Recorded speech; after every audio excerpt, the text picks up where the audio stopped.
Assalamu alaikum, namaste, and welcome to the News Hour with your favorite host and host Jennifer Rogers. And a very happy 74th Independence Day to one and all, and to all my Indian friends out there. With that, I just want to add Jai Hind, Jai Bharat, and I'm from Mumbai, so I would just like to add Jai Maharashtra.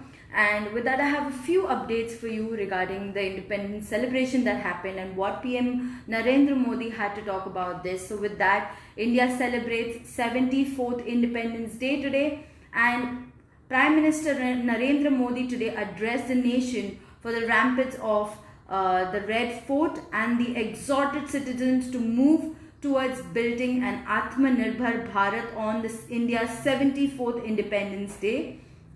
The multi-layered security arrangement and social distancing norms are in place for the event this year.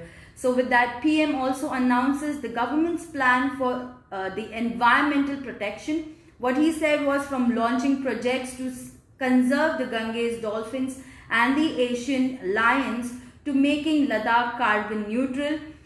Prime Minister Narendra Modi announced his government's plan in Kitty for the protection of the environment, which was announced today. And he also announced that all villages to be connected with optical fiber in the next 1,000 days.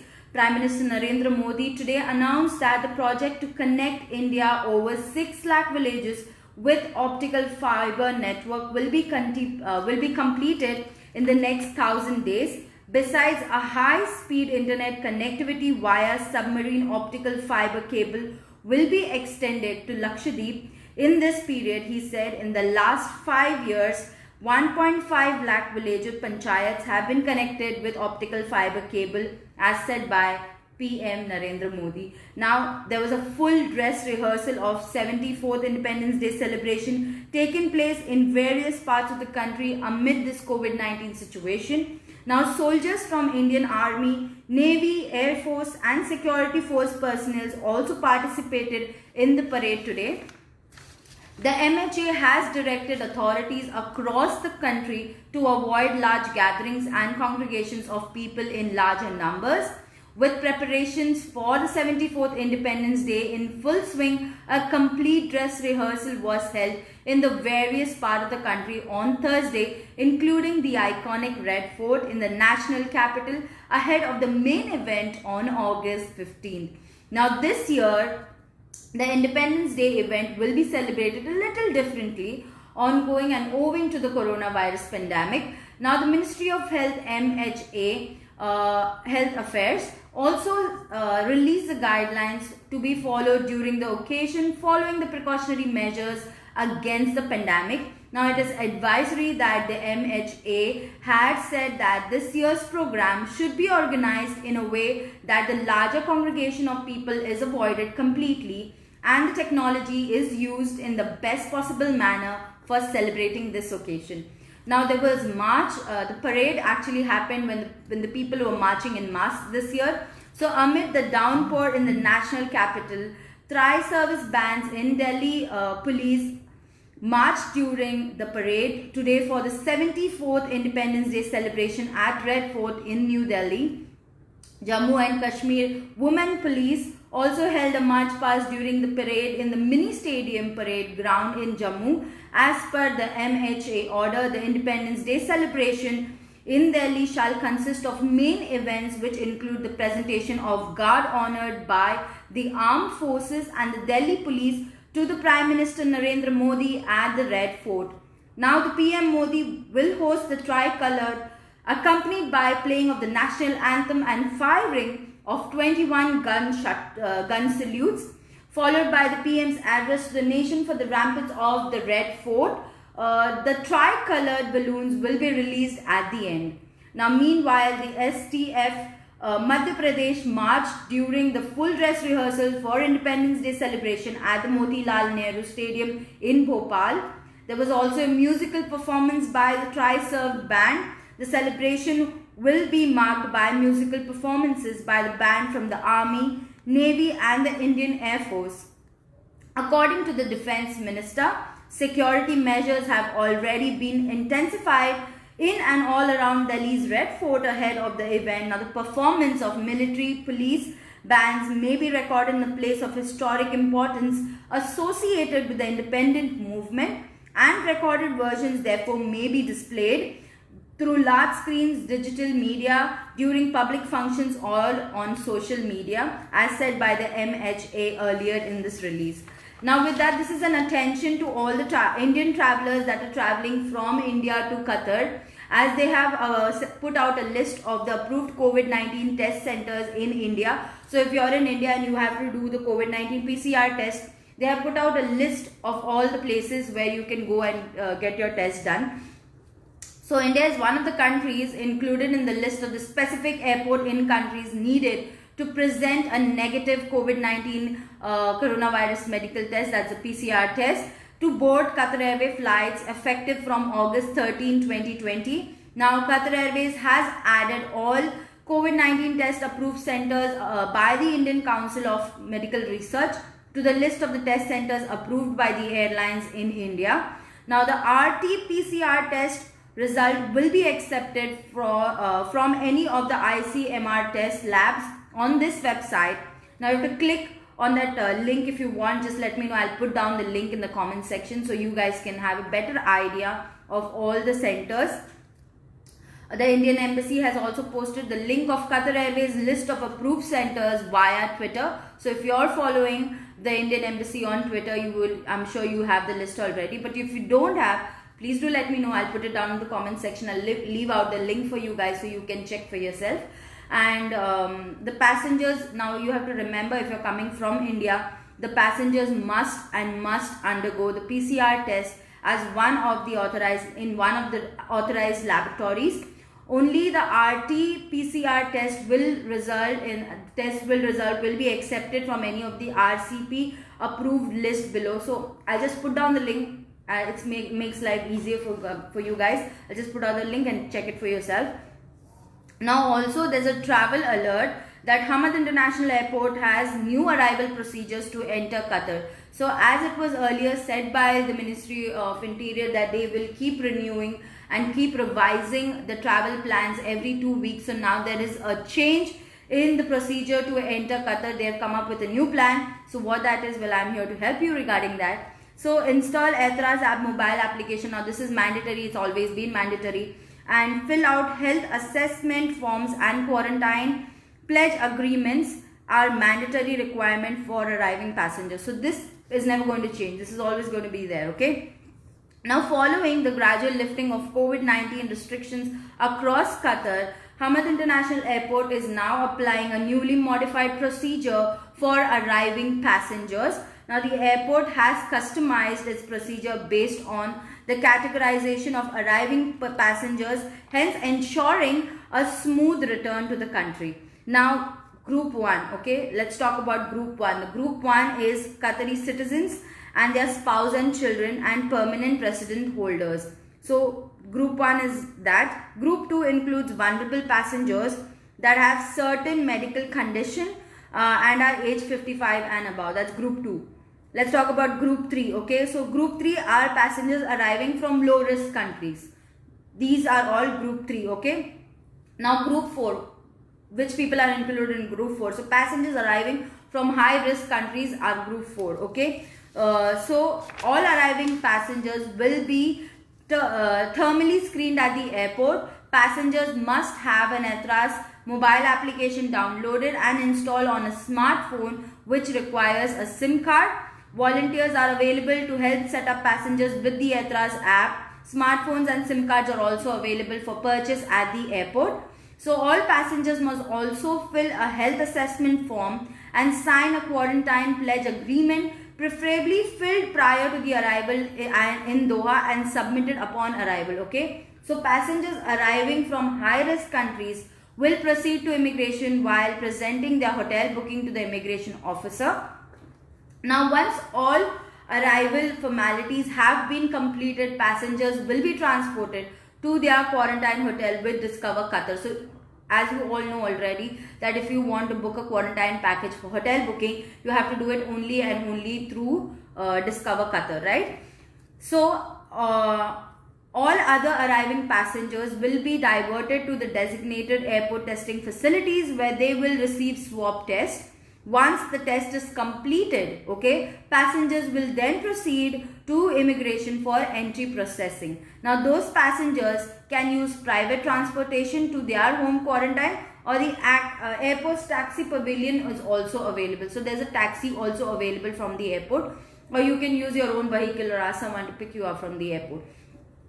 So, Hamad International Airport has planned and executed comprehensive COVID-19 safety procedure, keeping every passenger journey in mind, whether they are arriving, departing, or transferring through the 5-star airport. Now, to ensure the health and well-being of its staff and passengers, Hamad International Airport introduced a series of unprecedented measures, including the implementation of robotics and advanced thermal screening helmets.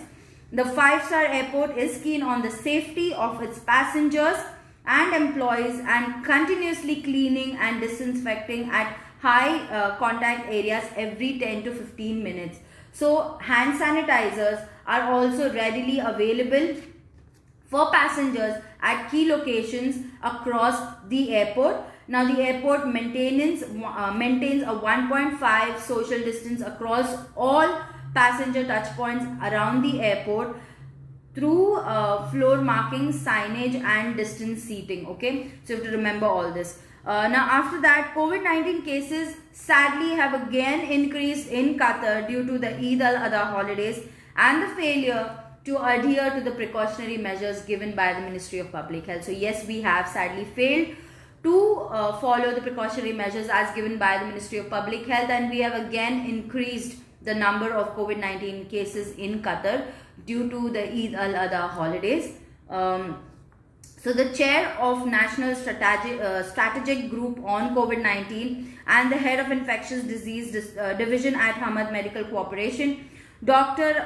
Al-Khal, addressing a press conference right now, said that the coronavirus pandemic continues to spread widely in most countries of the world, with about 200,000 new infections and more than 4,000 deaths recorded daily. Most of the new infections recorded in Qatar are among members of the same family, which extended to several homes, and it's due to the social gatherings or through parties and events attended by a large number of people in the violations of the directives as given by Dr. Al-Khal.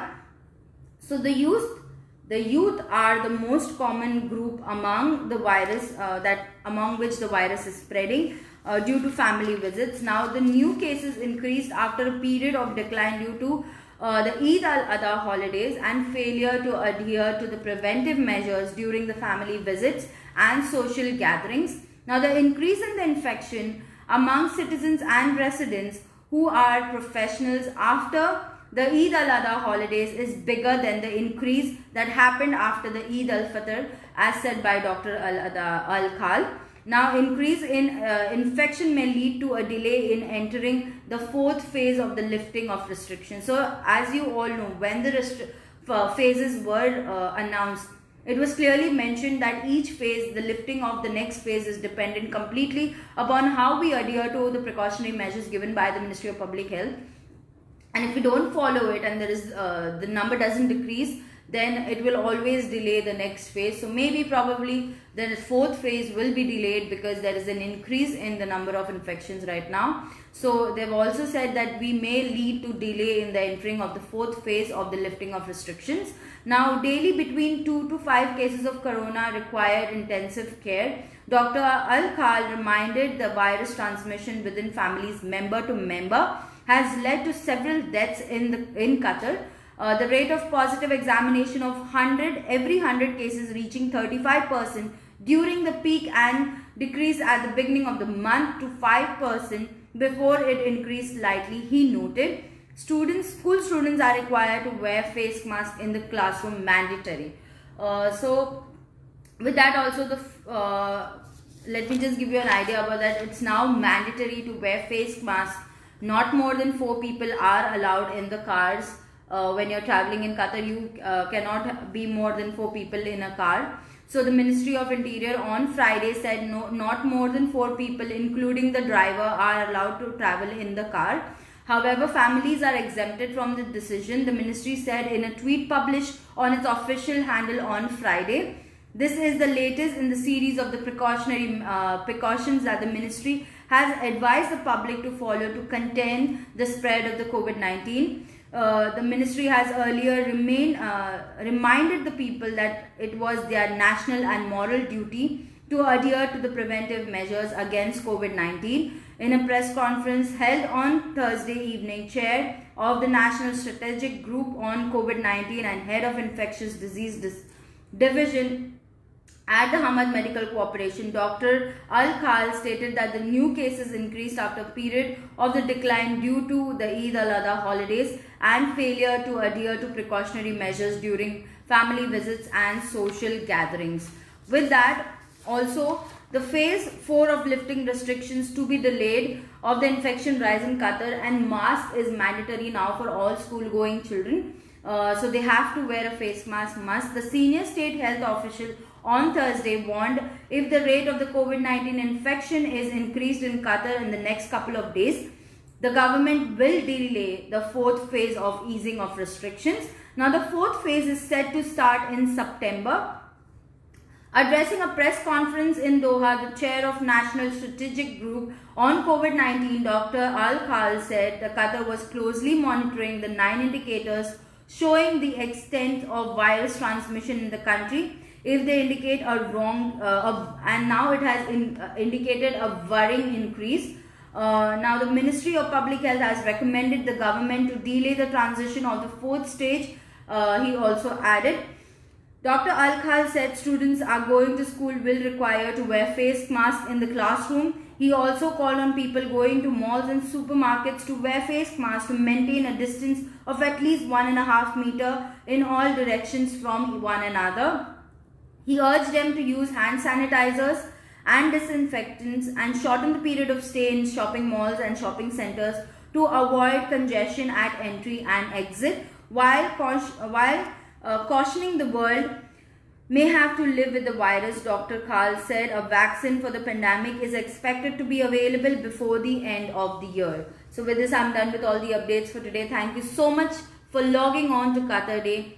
Keep loving, keep supporting, keep watching Qatar Day, the pulse of the nation. And me, your host in those, Jennifer Rogers, and I'll see you guys tomorrow, same time, same place. Until then, remember to stay home, stay safe, and look after yourself. Take care of yourself, guys. And if you have any questions you want to ask us, please do not forget to put it down in the comment section and I will get back to you guys regarding it. Also, do not forget to share this video with all your friends and family so they are aware about all the things happening in Qatar and all around the world. With that, I'm going to say bye and I'll see you guys tomorrow. And once again, a very, very happy 74th Independence Day to all my Indian friends out there. Thank you so much and bye-bye. Take care. Khuda Hafiz.